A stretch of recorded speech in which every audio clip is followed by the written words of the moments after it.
canção antes da nossa reflexão.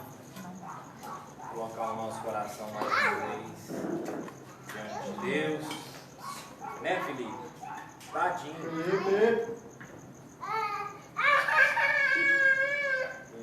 Isso. Deus, muito obrigado pela oportunidade que o Senhor nos dá todos os dias de entender um pouco mais os significados, as medidas visíveis e invisíveis. Muito obrigado pela revelação do Teu Evangelho, na verdade, do Teu amor, da Tua graça na nossa vida. Deus, a nossa oração, Pai, é tão somente para que essa revelação não encontre de maneira nenhuma resistência no nosso coração. Ela ache lugar de se acomodar, de fazer morada e dar os seus frutos.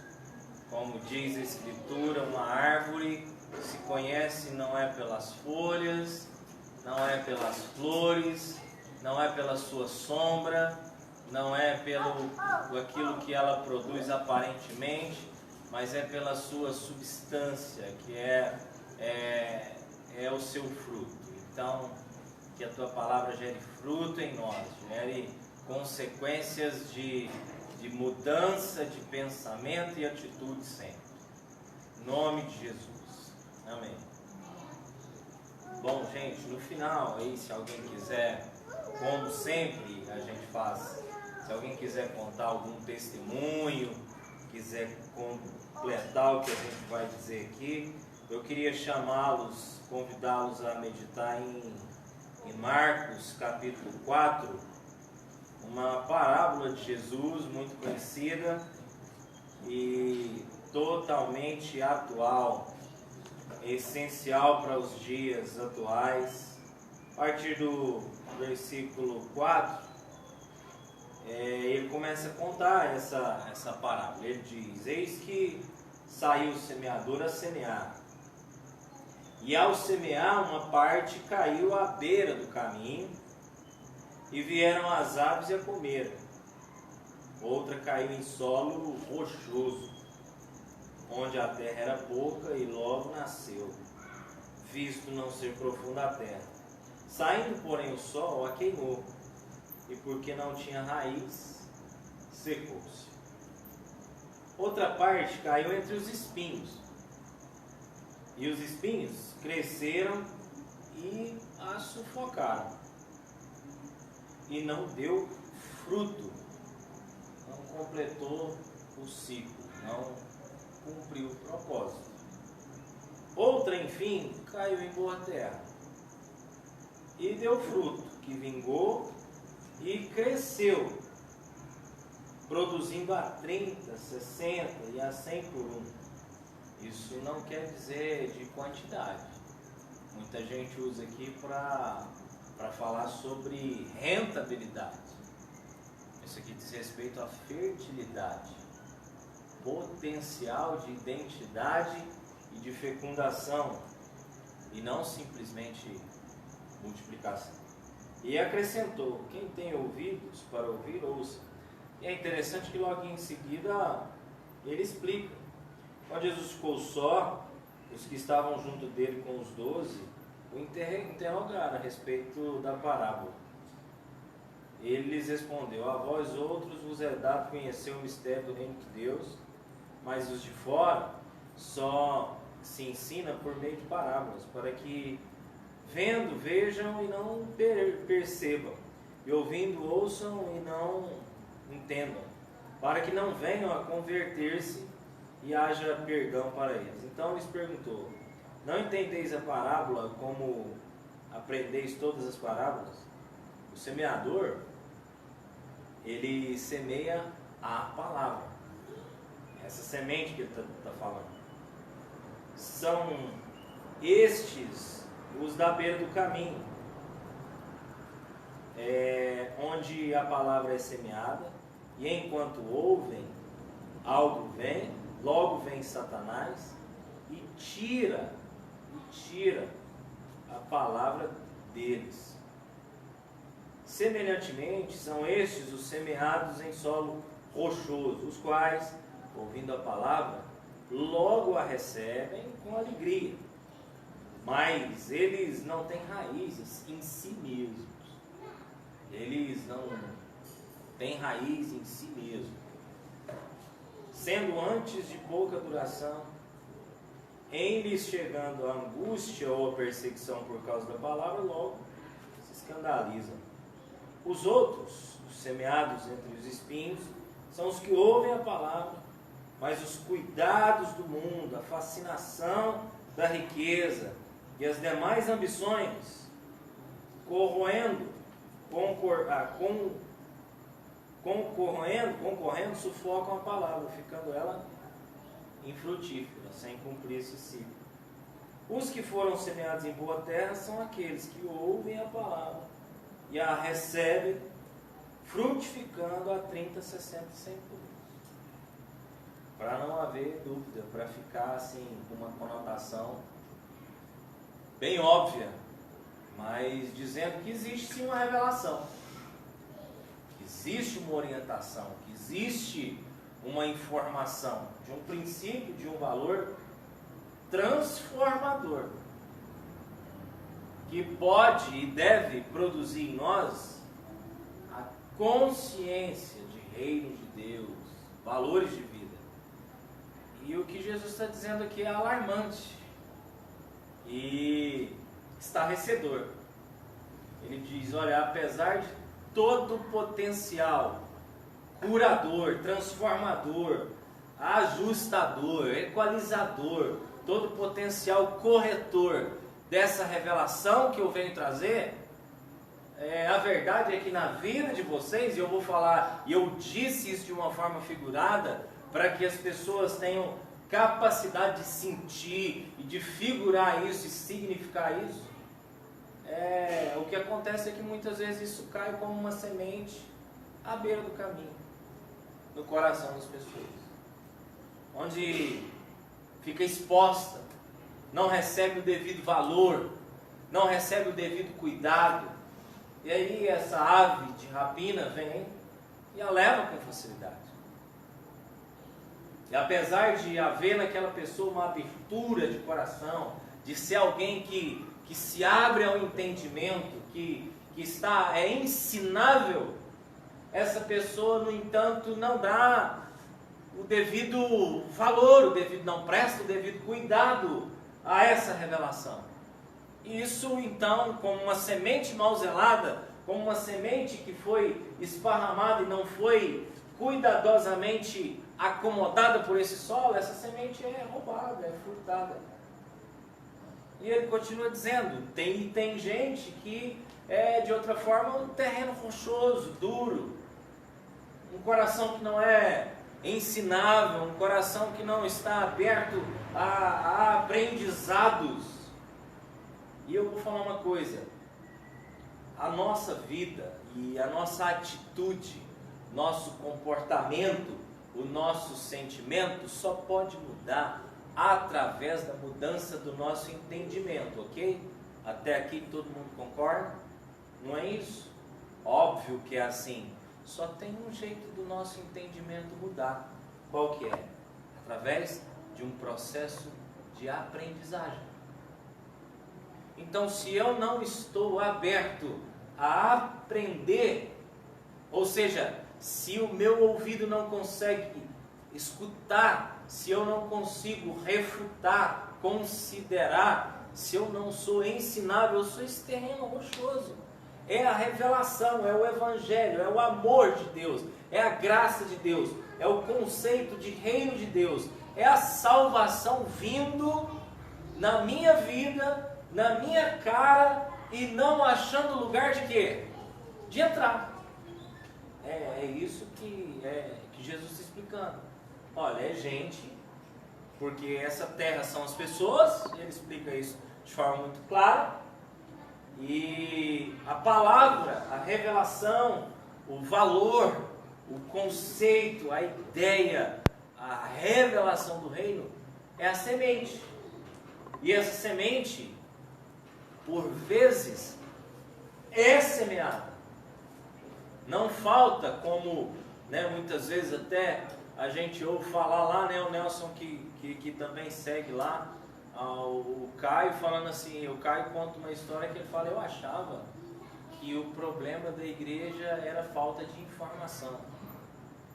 E a gente às vezes pode achar que falta o ensino adequado, Falta a palavra, mas o que Jesus está dizendo é que por vezes não é que falta informação, é que não há coração mesmo. Não há espaço na vida das pessoas para essa semente.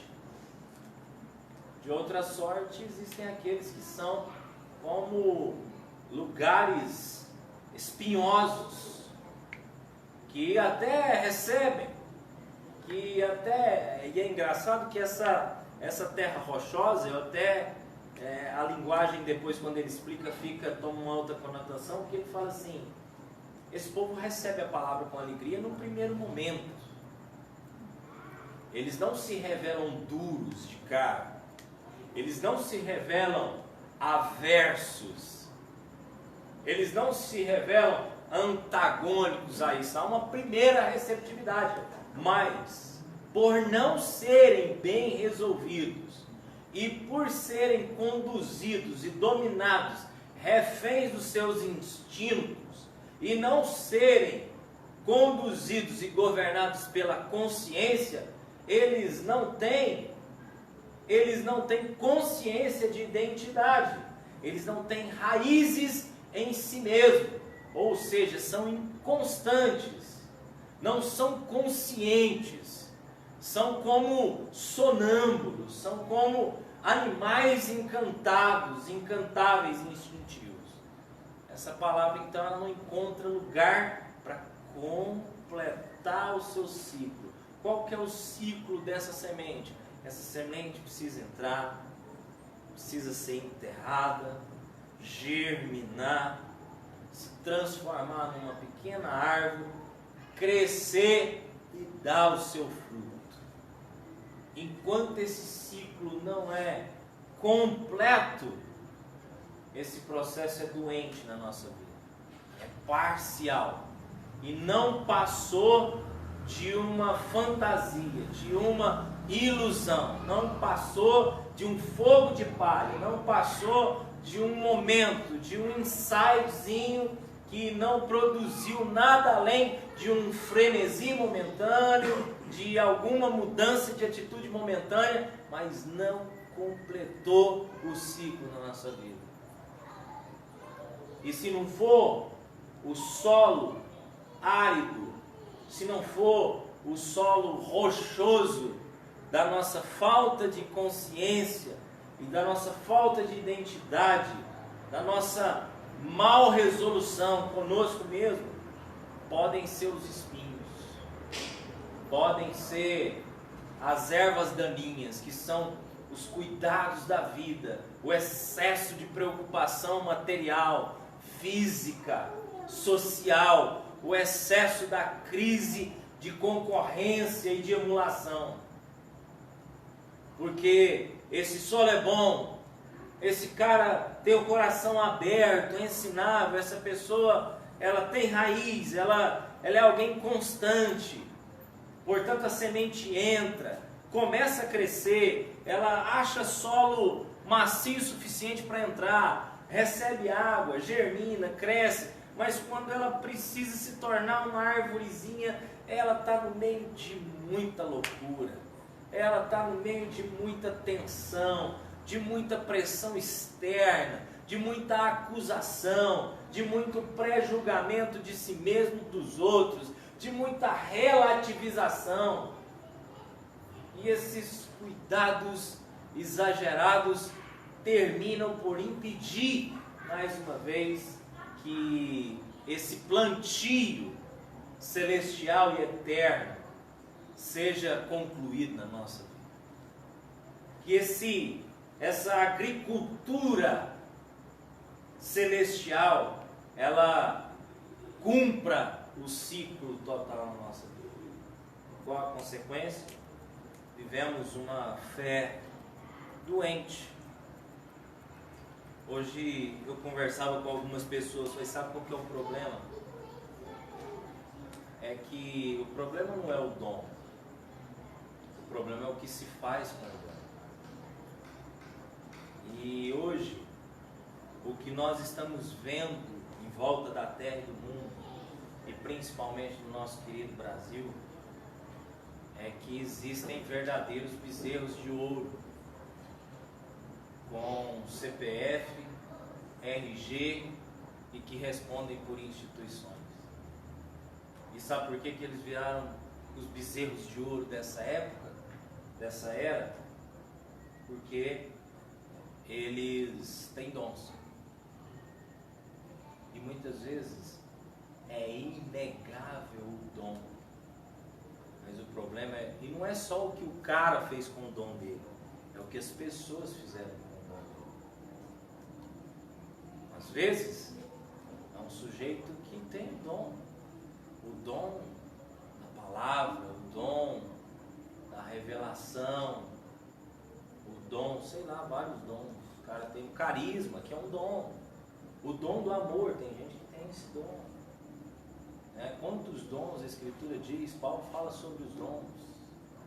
Mas aí uma pessoa cheia de dom, se ela não for cheia de caráter, e dependendo do assédio que ela sofrer, ao invés de se tornar uma boa semente, é perigoso ela se tornar um grande ídolo.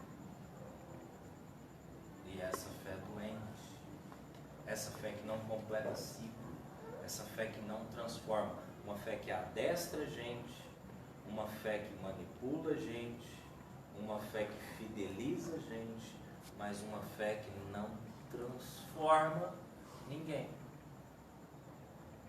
Porque às vezes as pessoas estão fazendo a coisa certa pelo motivo errado. E era melhor que elas fizessem a coisa errada pelo motivo certo. Muito espinho, muito amor. E aí no final ele diz, mas há esperança, porque tem jeito, é possível, tem como essa semente cair num solo fértil, encontrar lugar, germinar, crescer como árvore e no final gerar frutos e frutos férteis que carregam sementes legítimas e não estéreis. Gente que é capaz de reproduzir e não criar para si filhos estéreis, mas filhos que vão ser pais. Há essa possibilidade. Por mais difícil e conturbada e complexa que seja a história do indivíduo. Hoje eu conversava com alguém dizendo assim, olha, eu já vi histórias tão complicadas de gente que tinha todos os motivos para nunca mais ter uma vida ajustada. E teve. Sabe por quê? Porque aprendeu. Não tem outra palavra. A palavra é aprendeu. Foi uma mágica? Não. Foi pedagogia. Paulo no caminho de Damasco, foi mágica? Não. Foi pedagogia. Foi aprendizado.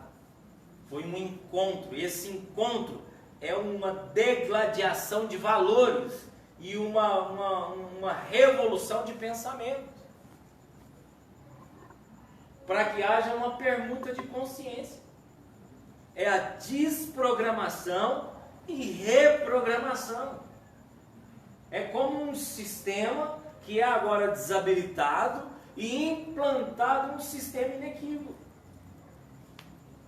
Você tira lá um Linux que vive travando, sem querer fazer propaganda, e instala um iOS que não trava. Você tira um Windows Vista e põe um iOS 8. É isso. Como é que isso acontece? Ctrl Alt alguma coisa? Não. Aprendizado. E aí eu dizia hoje lá onde eu estava. se não houver abertura para aprender, ouvidos para ouvir, coração para praticar. E aí nós temos que ter noção de uma coisa, meus queridos, que eu acho que nós andamos com dificuldade. Até porque a gente já está calejado demais. Mas nós estamos com dificuldade de aceitar a revelação. Até porque banalizaram demais isso, né? A revelação foi vendida como uma adivinhação durante muito tempo no protestantismo brasileiro. Como uma magia, quase que como um misticismo. Era um tal de... Eu lembro... Hoje até a gente estava comentando isso. Eu lembro que tinha uma época, rapaz, logo que eu fiquei só, né, que aconteceu aquilo tudo lá, que a minha família foi para casa, né, eu lembro que chegava gente orando em línguas, punha a mão assim e falava assim: Deus falou comigo que eu serei a sua esposa. Ela falou: mas rapaz, Deus não falou estranho pra mim. Então, minha querida, assim, uma boa. Essa revelação aí é sua, brother. Não falou comigo não, pode.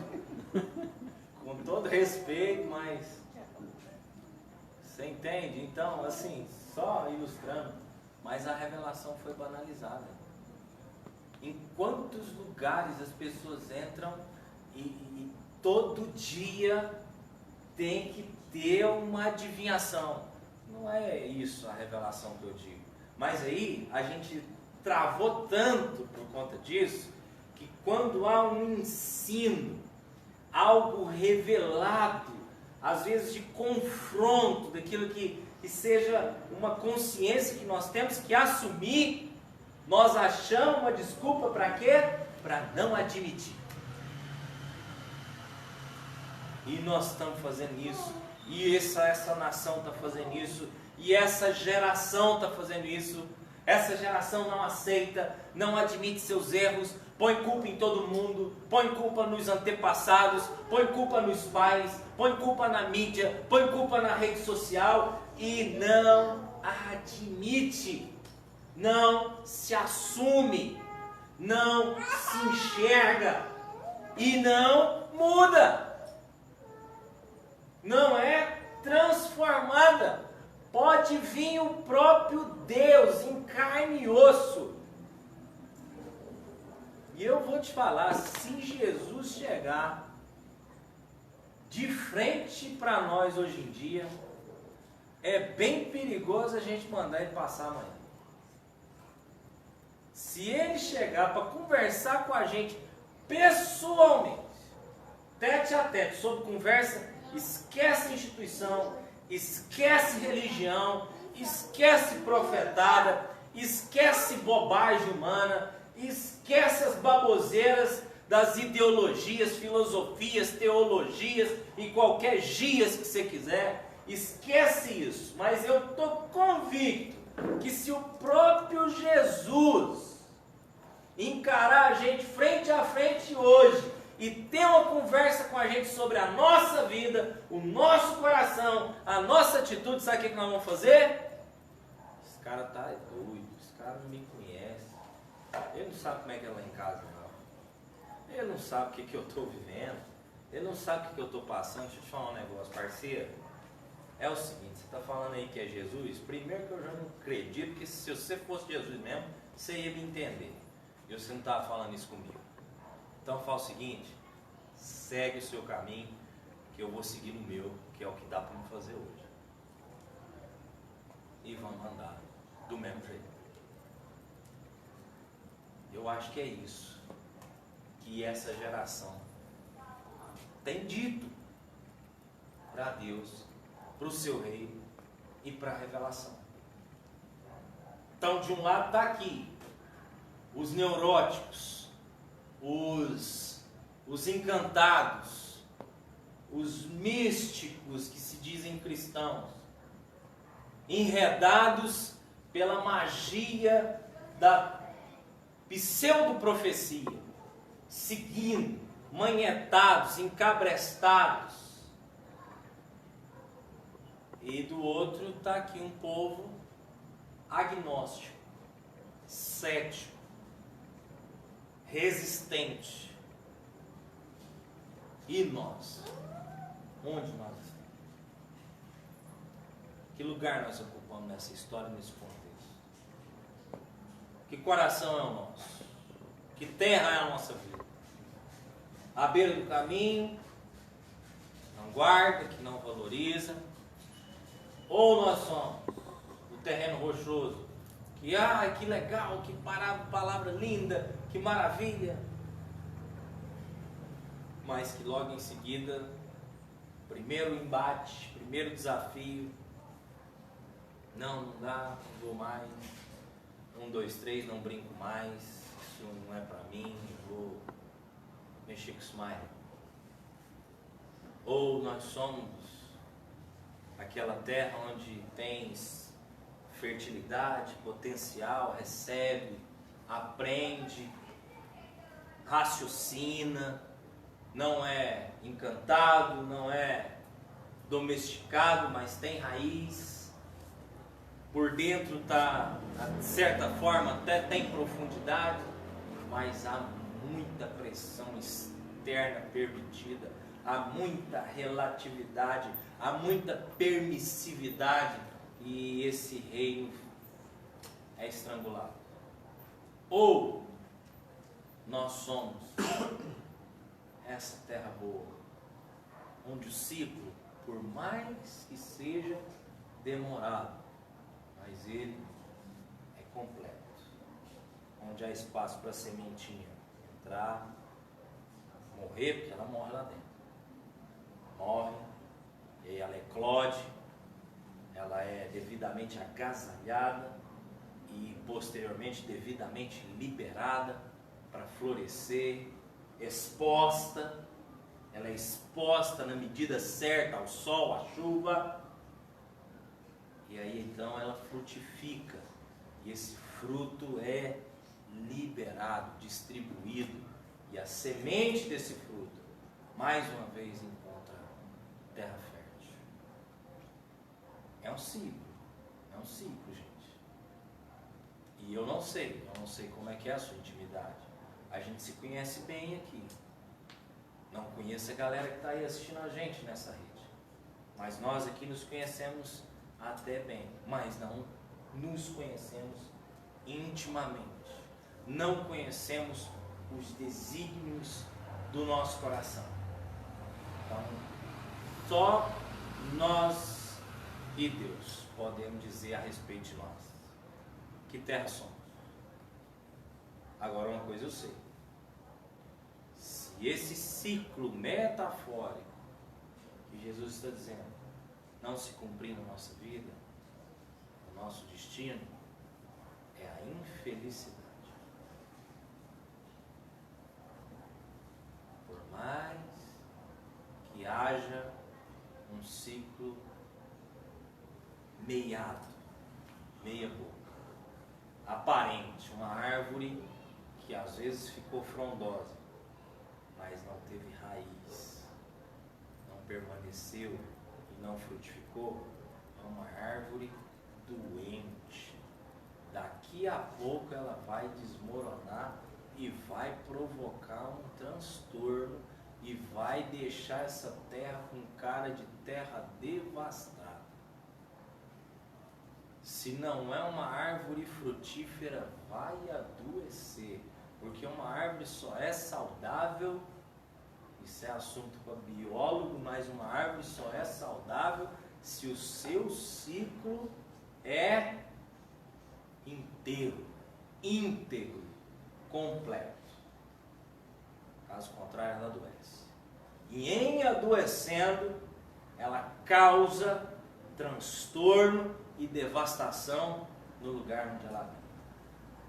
Isso é a nossa vida.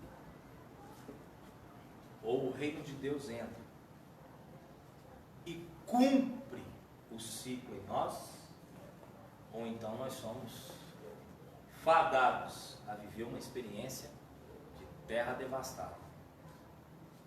em algum momento da história. Então, a minha alegria é saber que isso aqui não é uma mensagem, uma parábola fatalística de Jesus. Não há um fatalismo aqui. Não há um sincretismo e não há um negativismo, pelo contrário. Há um horizonte, uma esperança, dizendo, olha, é possível. E quando eu leio isso aqui, eu entendo que é possível a qualquer um.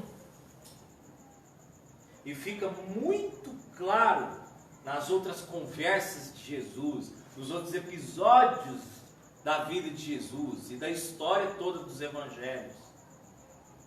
Fica muito claro que é possível a qualquer indivíduo, seja ele de qualquer perfil, de qualquer raça, oriundo de qualquer contexto, com qualquer tipo de história de vida.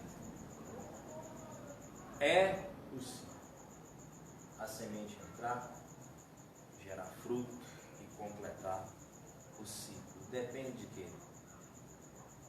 Depende da gente aprender. Amém? Mas só aprender? É, só aprender. Tem outro jeito? Não, o jeito é aprender. O jeito é... Mas aprender com o quê? Aprender lendo? Não, isso aqui é só um livro. A aula não é só isso aqui. A aula não está só aqui. A informação não está só aqui. Pelo contrário. Isso aqui é só como se fosse uma doutrina, um pequeno auxílio, uma orientação. A aula mesmo é aqui. É na vida, é na experiência, é no contato, é na relação, é ali na rua, é lá no dia a dia. Sabe? É na decepção, na frustração, no dia do não, no dia do sim, no dia da comemoração, da celebração e no dia do choro, da lamentação. Certo? Agora, e nós? Vamos aprender? Eu conheço gente que aprendeu muito com as suas derrotas. E conheço gente que não aprendeu nada, mesmo perdendo tudo. Conheço gente que não precisou perder muito para aprender bastante. Conheço gente que aprendeu ganhando, que aprendeu crescendo, que melhorou. E conheço gente que piorou, porque parou de aprender justamente porque ganhou. Ou gente que parou de aprender justamente porque perdeu. Então não é ganhar ou perder, não é circunstancial, é essencial. Não é o que nós vivemos, é como nós vivemos. Não é o que temos, é o que somos. Não é o que vamos passar, não é o que vai acontecer, mas é como nós vamos encarar. Não é a comida, nem bebida, não é isso que está escrito? O reino de Deus não é comida nem bebida. Poder. Que poder? Esse poder de aprender, de aperfeiçoar, de sentir, de viver, de melhorar e ser transformado. Eu preciso disso. Muito. Mais do que ontem e menos do que amanhã. Preciso, gente, desesperadamente. Mas eu quero. Muito. Aprender. Era isso que eu queria compartilhar, deixar com vocês e saber como isso cai no seu coração, o que você pensa disso, aonde isso te remete, enfim. Fique à vontade aí para discutir, para compartilhar, para testemunhar, para completar, para contestar com vocês. A gente cresce muito, né? Eu, lá no início da comunidade, na 32, e eu era um corredor, né? Buscava comida e tal, cozinha. E um dia, assim, e o pessoal foi gerando em mim, assim, tipo assim, ó, você é o cara da comida, você é o cara da comida. Eu já estava virando Jesus da comida. Eu estava me sentindo Jesus da comida. E isso foi gerando um peso tão grande na minha caminhada, que tipo assim, porque a gente comia, por exemplo, no início mesmo, era tipo assim, 8, 9 homens que tinha lá, e a comida era ganhada de manhã para o almoço, não tinha para janta, era tudo no limite, e eu que era o corredor.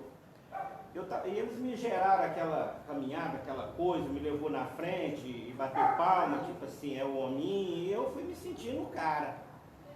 E um certo dia, assim, estava me sufocando muito, eu falei, hoje eu vou deixar isso passar fome. Olha que ponto chega você, velho. Comi quietinho. Deu 10 horas, começaram a me ligar, ô, e aí, eu com a comida. Vi, velho, não deu certo não, cara, mas vai orando aí. Tinha uma moda assim, sabe? Eu já estava com a comida. E eu falei, vou chegar lá para as 11h30. Tô nem aí. Na hora que eu cheguei às 11h30, o rango estava prontinho. Arrumadinho. Já estava lavando as panelas. Levei caladinho lá, mas só eu sei o que eu estava gerando. Porque eles cresceram, fizeram, deu um... E eu falei, caraca, velho, isso aí... Aí cheguei na cozinha, falei, e comida, foi, chegou uma mãe no portão, perguntou com o que nós mexemos, nós falamos que mexemos com comunidade e tal. O pessoal caladinho foi lá no sul e trouxe a filha. Pô, velho, aquela hora eu bati. E naquele momento, isso tem 15 anos, eu dei conta de entender que o pai está no comando. Mas naquele momento, tipo assim, você não trouxer, eles vão comer. Se você não for, eles vão comer. Você está preocupado, não sofre não.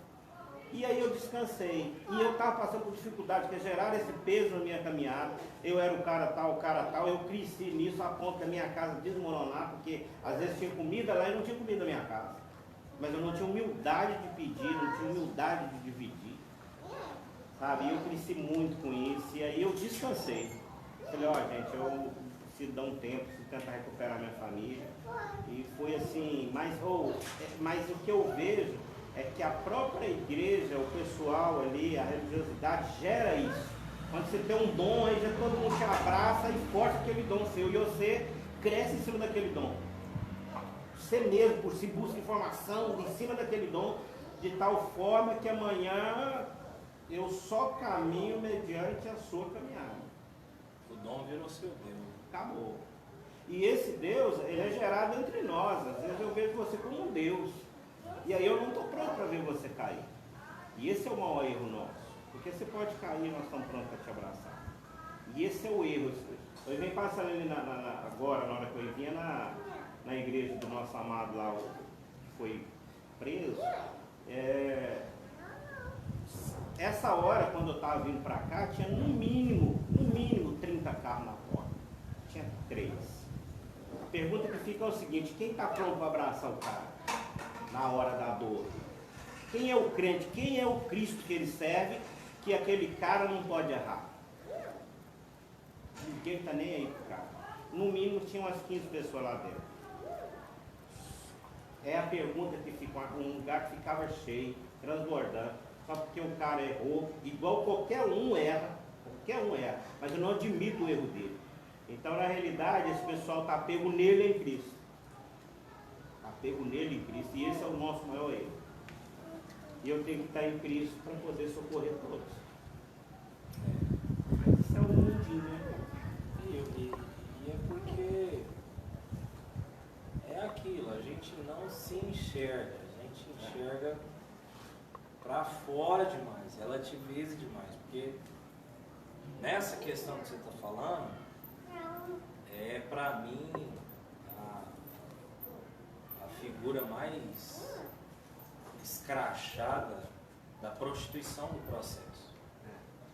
Porque esse cara só se sentiu na oportunidade, no poder e na liberdade de cometer esse erro exatamente pela forma com que colocaram ele lá. Claro, sem dúvida. E esse povo que hoje está virando as costas para ele, é justamente o povo que criou ele. E que colocou ele dessa forma e com esse poder. E com essa expectativa. Aí o dia que o cara não respondeu a essa expectativa exatamente porque colocaram ele numa posição que ele jamais deveria estar, com uma figura que ele jamais deveria ser, ocupar a posição que ele jamais deveria ocupar. Não estou dizendo de cargo, estou dizendo a posição no coração das pessoas. Ele nunca deveria ser e estar na posição que ele estava no coração das pessoas. Tanto que o dia que ele errou e que ficou comprovado o erro, as pessoas o quê? Entraram em colapso. É o processo que faz isso. Isso por quê? Porque nós não queremos a revelação. Nós queremos o encantamento. Nós queremos a anestesia. A gente não quer o confronto com a gente mesmo. A gente não quer. A gente quer outro desafio.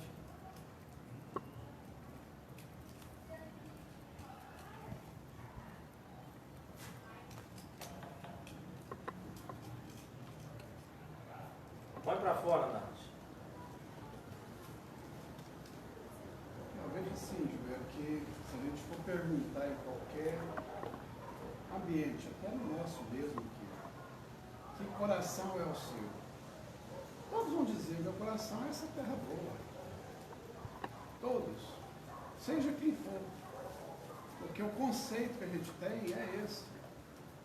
Né? Mas o engraçado é que quando ele está falando disso, né, Jesus está ensinando sobre isso, o que deixa bem claro é o seguinte, que não é o... ele não quer essa resposta pronta, né? Porque ele sabe que essa resposta vem de uma relação com ele. E quando Jesus fala quando Jesus está ensinando, ele está sempre dizendo para as pessoas o seguinte, olha, aprendei de mim. Então ele está chamando a atenção das pessoas para a vida dele, para aquilo que ele viveu, para aquilo que ele passou. Então, eu vejo que esse aprendizado tem a ver com aquilo que Jesus viveu. Porque tudo que Jesus passou, tudo que Jesus ensinou, tudo que ele viveu, é o que nós vivemos, é o que nós vamos viver. E isso é que vai determinar no nosso dia a dia quem nós somos. Porque não adianta eu dizer que eu sou essa terra boa, eu sou essa terra do meio dos espinhos. Não é isso. Porque o que vai provar quem nós somos é a vida, é o momento, é aquele estágio ali que você está vivendo aquela situação. Porque é ali que nós somos provados na nossa relação com o nosso Pai, quem nós somos realmente. Então, assim, eu vejo que tudo isso depende dessa vida, né, dessa relação com Ele, para determinar que tipo de terra nós somos. Porque não adianta nada eu falar, eu sou essa terra boa, eu sou isso, sou aquilo, ou sou isso, outro. Se na hora da prática, se na hora do vamos ver, né, a coisa, igual você falou, né, a casa desmorona, a casa não aguenta, ela é uma questão muito pessoal mesmo, gente. E quando a gente fala de pessoal, é porque é uma coisa séria, não é uma coisa banal. A gente tem que levar a coisa com mais responsabilidade. Porque quando a gente fala, isso é uma coisa pessoal de cada um, tem muita gente que acha isso é problema meu, não é seu. Mas é uma coisa muito séria. Não é para ser banalizada.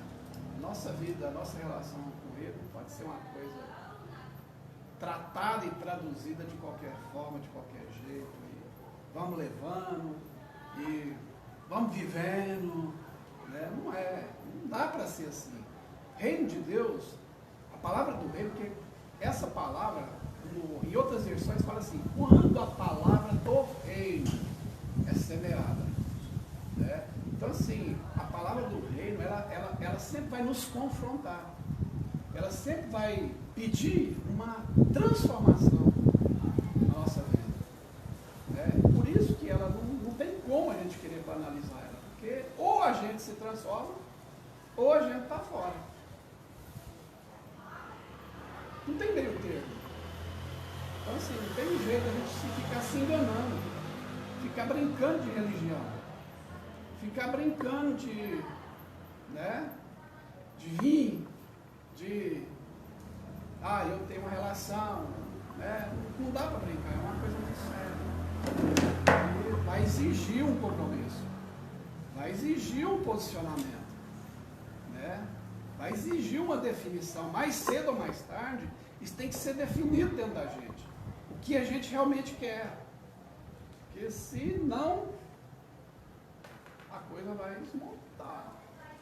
E quando desmontar, a palavra dele diz que a ruína vai ser muito grande. Vai ser um desespero. Né? E a gente vê muito disso acontecendo.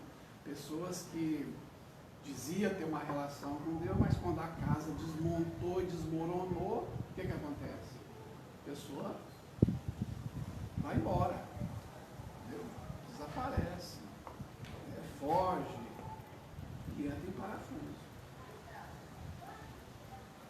E aí chega um momento, nessa perspectiva, que não dá para disfarçar. Porque, de fato, não há como responder isso. No coração nós temos que ter emoções, realmente. Mas há um processo fugitivo em nós que nos faz disfarçar sempre, para que exatamente a gente sempre ache uma maneira de superficialmente ou subliminarmente ser essa terra. Para ficar a impressão de que somos essa terra, a gente assume vários disfarces. Mas diante de Deus, e vai chegar um momento na nossa vida, sabe aquela berlinda assim, sabe quando você está... cada um sabe de si, eu sei que cada um sabe, mas tem hora na nossa vida que somos nós e Deus, e ali não dá para disfarçar, não dá para criar um argumento, não dá para sustentar uma tese, não dá para teologizar. É nós e Ele me conhece, e eu sei, isso é maravilhoso, isso é fantástico, porque é dali que nós vamos partir para a vida, sabe? É dali em diante. Então, eu tenho tido o privilégio, sabe, gente, assim, de viver alguns momentos desses, de sinceramente não ter, primeiro, perder os motivos assim para disfarçar, porque não há o que defender, e por não haver também recurso, e estar numa situação que agora sou eu e a situação, eu, Deus e a situação. E aí sabe o que acontece? Não tem jeito de terceirizar, não tem jeito de transferir, e não tem mais jeito de fingir, não tem mais espetáculo, não tem mais personagem montado, e é o seguinte, sabe, e é uma conversa que assim, eu queria muito que muita gente vivesse isso mesmo, isso que a gente está falando aqui. E eu estou convencido, porque, como o Marcos falou, ninguém consegue dar uma resposta diferente, e qualquer um que tente dar uma resposta pronta vai estar mentindo. Mas eu estou certo de pelo menos uma coisa: para muitas sementes do reino que vem na nossa vida, nós somos a terra que não permite o ciclo acontecer. Certeza. E pelo menos algumas evidências disso nós temos. Se a gente consegue achar alguns espinhos, a gente consegue identificar algumas rochas. A gente consegue, claro, que se a gente for honesto, sabe? Quando a gente vê muita raiz de amargura, quando a gente vê muito rancor em nós, quando a gente vê muita relativização, não tem jeito. Só que aí a gente vai... E quanta gente eu conheci ao longo dessa minha vida que vem arrastando isso, mas disfarçando, camuflando isso com ministério, com vida social, sabe, com profissão, camuflando e não. Eu tenho vontade, tem hora de chegar e falar assim: ô jovem, amigo, amiga, deixa eu te falar uma coisa, já aconteceu comigo. Não disfarça não camufla não argumenta não, só, como o Marcos bem disse, só se relaciona com ele e vai aprendendo no caminho, e vai aprendendo com a vida dele, mas para dessa loucura de justificar, para dessa loucura de querer construir em cima, para tampar o que está embaixo. Eu vivi essa loucura, não quero isso mais não. Tentei construir muita coisa em cima daquilo que estava feio embaixo, e ao invés de tampar e consertar aquilo, caiu foi tudo, e eu lá construindo em cima, e o trem estava feio daqui, eu dava uma maquiadinha daqui, e ajeitava de cá, não, agora vai dar uma ajeitadinha, ó, cresceu, tá bom, lá vai fluindo, vai dando certo, vamos vivendo.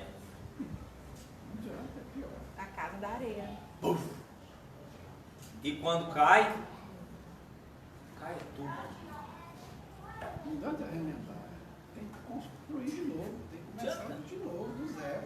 Aí dá um trincadinho, a gente vai lá, joga uma massinha. E tá bom. O trem fez um buraco, a gente acaba de furar o buraco, põe uma janela para ver se fica bonito. Não, mãe, ó, furou o buraco porque aqui era para ser uma janela. Então vamos pôr a janela, vai funcionar e a gente vai ajeitando. Quando chega lá na frente, meu querido, é a casa. E às vezes o milagre é a casa cair mesmo de vez, o trem tudo pro chão, pra você falar assim: vamos começar esse trem do zero, mas vamos começar direito. Eu aprendi com os erros. Então assim, eu entendo que a questão não é aprender acertando ou aprender errando. É aprender. A questão é aprender. Né? Tem gente que aprende sem errar. Mas, infelizmente, eu tive que aprender sim. Mas aprendi. E estou aprendendo. E vou continuar aprendendo, porque eu quero aprender cada vez mais. Né? A gente quer aprender cada vez mais. Pois é, aí você pensa. Que vida desgraçada, porque o seu testemunho é de quem aprendeu com erro. Errou, sofreu, mas aprendeu, graças a Deus. Agora imagina a desgraça que é viver quem erra e não consegue aprender nem com erro. Porque tem gente nessa condição. Erra. Aí tem gente que não admite que errou. E tem gente que admite que errou, mas não aprende. Por que não? Tem gente assim, eu não tenho, doutor. Erra, admite e não muda. Sabe por quê? Porque não aprende. Então o segredo é em amor. Em amor. Porque senão não há aprendizado. Aí a gambira, que é o Exato. que aconteceu com um amigo nosso aí, de ministério, vai virando. Mas isso não é um processo de aprendizado. Isso é um processo de adestramento. Um animal não aprende nada. Um animal ele não aprende. Ele é adestrado, ele se adequa. Então você não pega um cachorro e ensina igual esses cachorros aqui de casa, o Gilbertão. O Gilbertão é fera. Esses cachorros tem um aqui, a Sol, que você fala com ela, o Gilbertão fala assim: o carro vai sair. Ela corre, senta lá e fica quietinha. Você acha que isso é a consciência dela falando, ó, o carro vai sair, então tem que ficar aqui, porque senão o carro passa por cima, tem um risco? Negativo. Ela só se acostumou. O som faz com que ela instintivamente suba lá. Isso é um processo animal. Isso não foi um processo de aprendizagem. Isso foi um processo de adestramento, acondicionamento. Então tem muita gente que é condicionada, mas que não aprendeu nada. Gente que está na fé, condicionada. E gente que reage bem aos comandos da fé. Vamos orar? Vamos orar. Hora do quebrantamento? Chora. Vamos para o monte? Opa! Vamos ofertar? Oferta. Vamos servir? Vamos lá. Dar comida para o pobre? Vai. Mas não por consciência de rei, mas por acondicionamento, adestramento. E há uma diferença gigantesca entre as duas coisas. E a gente vê que aí, sabe aonde que é o confronto? E que eu já vi muitas vezes? Na intimidade. Que é onde essa porca torce.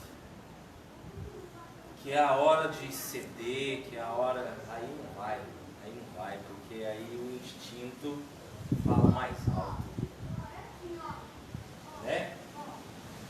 Então, se o nosso coração está vendo como é que a nossa felicidade depende dessa transformação de consciência e não de uma dessa. Disse bem o Nelson. Nós não podemos viver essa regrinha, o processo de aprendizado é por amor. Amém? Vamos orar antes do mundo cair sobre as nossas cabeças aí. Falar alguma coisa, Jeanzão? Graças a Deus, molhar a nossa terra aí. Gente, nós temos aí alguns avisos, alguns recados.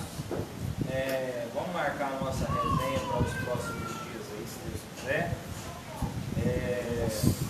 Temos alguns desafios financeiros ainda para cobrir lá do Rodrigo. Quem puder ajudar a gente será bem-vindo.